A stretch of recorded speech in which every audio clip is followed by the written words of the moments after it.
শ্রীলঙ্কা যতগুলো খুব ফেমাস জায়গা আছে তার মধ্যে কোকোনাট হিল একটা।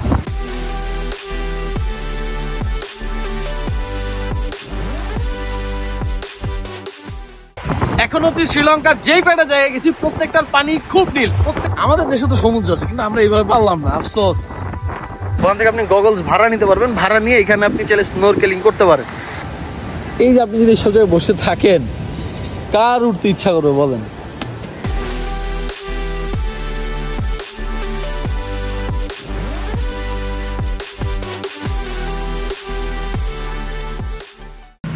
মিরির সাথে ঘোরাঘুরির জন্য স্কুটি আছে, বাইক আছে, তবে বেশিরভাগ স্কুটি নেয়, এটা বেশ সস্তা।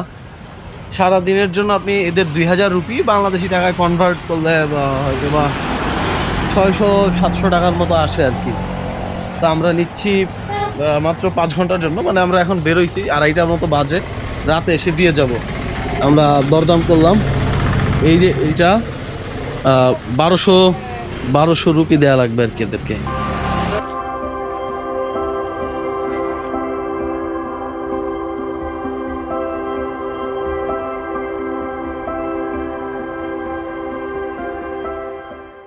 শ্রীলঙ্কা যতগুলো খুব ফেমাস জায়গা আছে তার মধ্যে কোকোনাট হিল একটা।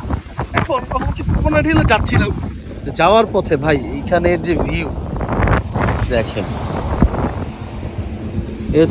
এগুলো হচ্ছে বার প্লাস রেস্টুরেন্ট, মানে কি যে অবস্থা। আমাদের দেশে তো সমুদ্র আছে কিন্তু আমরা এইভাবে পারলাম না, আফসোস।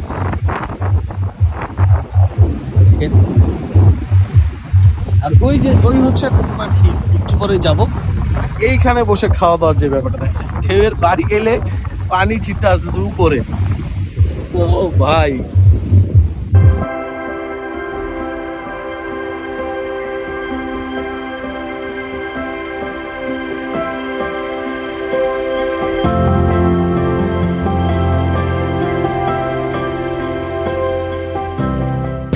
মিরির সাথে যদি আসেন তাহলে একটা স্কুটি নিয়ে নেবেন, এর ফলে খরচ অনেক বেঁচে যাবে।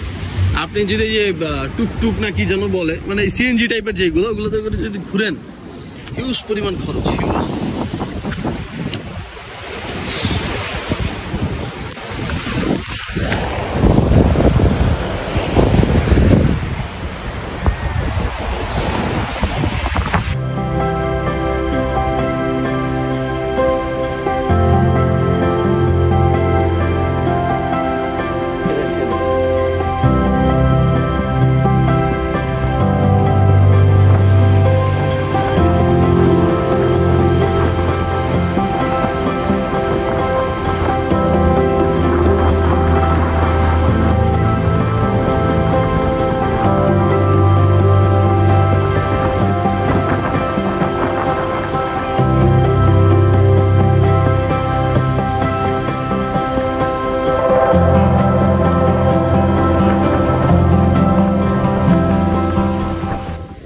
এই হিলসে প্রচুর পরিমাণে একই জায়গায় অনেকগুলো নারিকেল গাছ আছে, যার কারণে এটা বেশ বিখ্যাত। আর এইটা থেকে চারপাশে চমৎকার একটা ভিউ পাওয়া যায়।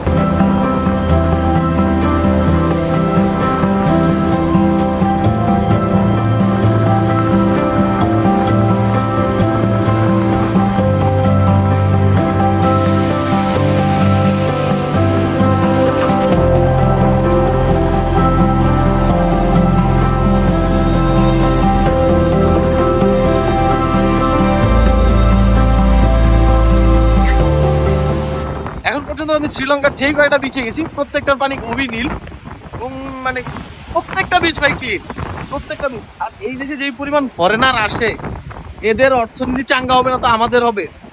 রাতে বেরোচ্ছি, সিকিউরিটি কোনো প্রবলেম নাই, যখন তখন বেরোচ্ছি, কোনো সমস্যা নাই, প্রত্যেকটা মানুষ হেল্পফুল। তাই তো এদের তো ট্যুরিজম মানে বুক করতে স্বাভাবিক না।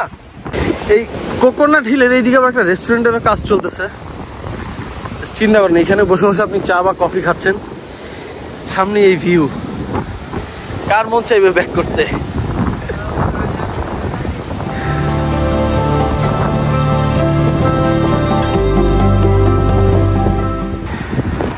এই কোকোনাট হিলের এইদিকে আপনার স্নোরকেলিং এরও সুযোগ আছে, যদিও এখানে কেউ আসলে শিখায় দেয় না বা সাথে কেউ থাকে না। ওখানে ওই একটা দোকান আছে, ওখান থেকে আপনি গগলস ভাড়া নিতে পারবেন, ভাড়া নিয়ে এখানে আপনি চাইলে স্নোরকেলিং করতে পারেন।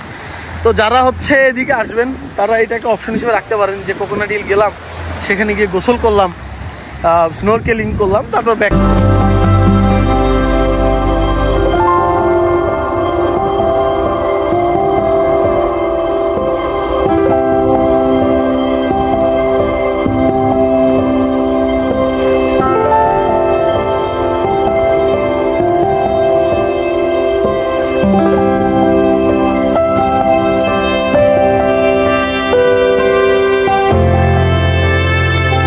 মিরিশা সমুদ্র পাড় জুড়ে অসাধারণ সুন্দর সুন্দর সব সি ভিউ রেস্টুরেন্ট আছে, যেসব রেস্টুরেন্টে বসলে ভাই আপনার মন চাইবে আমি আর খাবো কি, আমি তো ভিউ দেখতে দেখতে আমার পেট ভরে যাবে।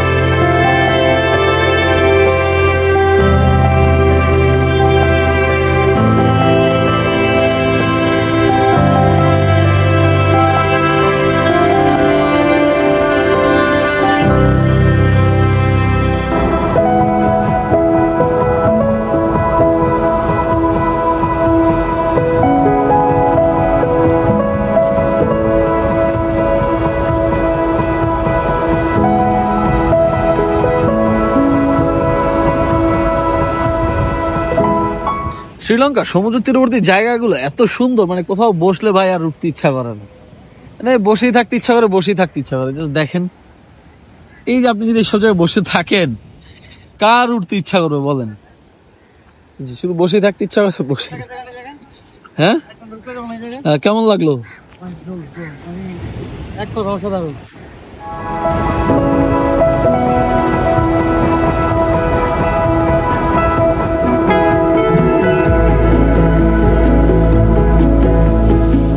মিরিশাতে আরেকটা ঘোরার জায়গা হচ্ছে প্যারট রক, যেটা হচ্ছে এই যে এইটা।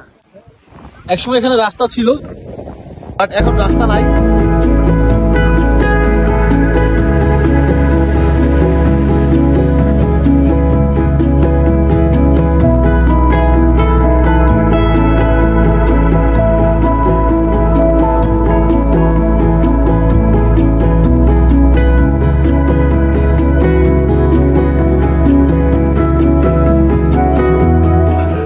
চেহারা জনিত কারণে সবাই আমাদেরকে শ্রীলঙ্কান মনে করে। আইসা হোটেলে বসছি, এটা শ্রীলঙ্কান খাবার দিছে দেখেই তো আসলে আর ভাই অভ্যস্ত না, খুব স্বাভাবিক।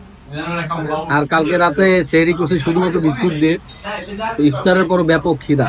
পরে স্থানীয় মানুষজনের জিজ্ঞেস করে একটা মুসলিম হোটেল পাইলাম, সেখানে আইসা দেখি সবজি তারপরে মুরগি এসব পাওয়া যেতেছে। বাট এখানকার চালগুলা কেমন যেন, সবগুলোর স্বাদ একটু আলাদা, এটা তো স্বাভাবিক।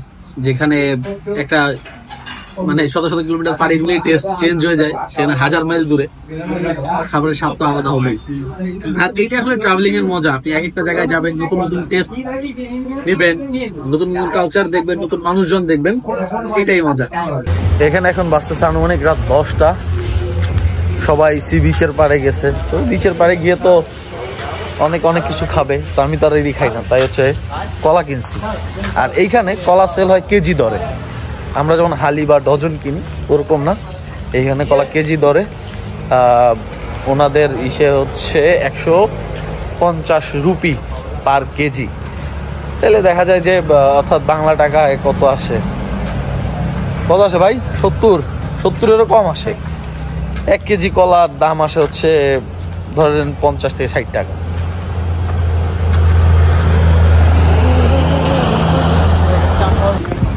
এই যে একটা কাপড় হাইটে যেতে দেখতেছেন, দুইজনের হাতে 3টা ব্যাগ। এটা যদি বাংলাদেশি হইতো তাইলে কি হতো জানেন? ছেলেটার হাতেই 3টা ব্যাগ থাকতো আর মেয়েটা খালি হাতে হাইটা যেত। এটাই বাস্তবতা ব্রো।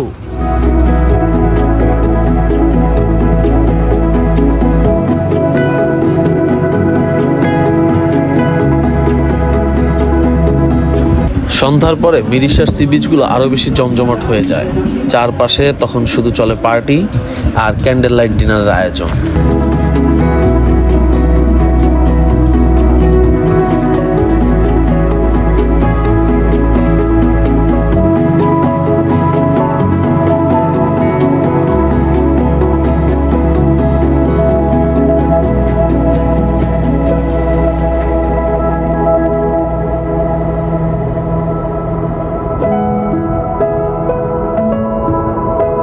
শ্রীলঙ্কা ঘুরতে আসলে অবশ্যই মিরিশা ঘুরতে আসবেন, কোনোভাবেই এটা মিস করবেন না।